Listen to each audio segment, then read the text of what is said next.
المشاهدين، خلال هذه الصفحة نكمل جولتنا في محافظة ميسان التي بدأناها في الأسبوع الماضي. إخوان الفلاحين، إخوان المزارعين، وخلال جولتنا في محافظة ميسان ضمن شعبة زراعة كويت، الواقع طلعنا على تجربة حقلية لتوطين الأصناف أو دراسة ملائمة أصناف من الحنطة والشعير والقمح الشيلمي ضمن هذه المنطقة. الأخ المهندس الزراعي الاسم الكريم محمد الشيا صبار. أخ محمد، حضرتك أنت مشرف على تنفيذ هذا العمل. نعم. إذا ممكن تحكي لنا ما هي الأصناف والمساحات الآن هذا الحقل إلما الآن. بسم الله الرحمن الرحيم. ضمن توجيهات وزارة الزراعة وتحت إشراف الهيئة العامة للحقوق الزراعية زراعة توطين أصناف جديدة من محاصيل الحبوب، تم زراعة 13 صنف في منطقة زراعة كويت في الحقل العائد للمزارع الرائد صبيح مدير سعد.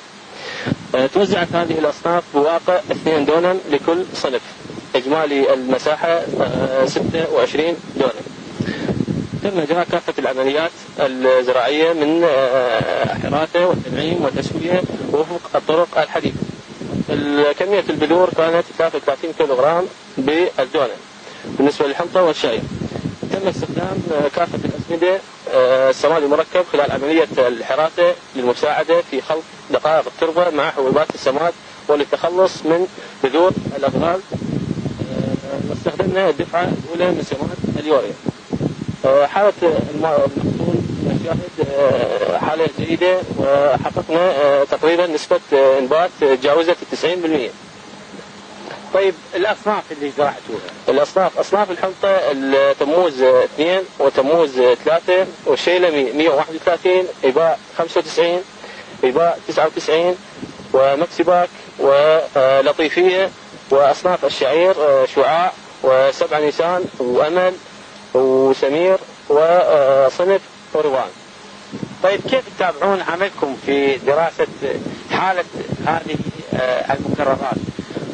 طبعا متابعة دورية من خلال متابعة المحصول كل يوم وارسال تقارير لمديرية زراعة محافظة ميسان اللي بدورها ترسلها الى الجهات المختصة.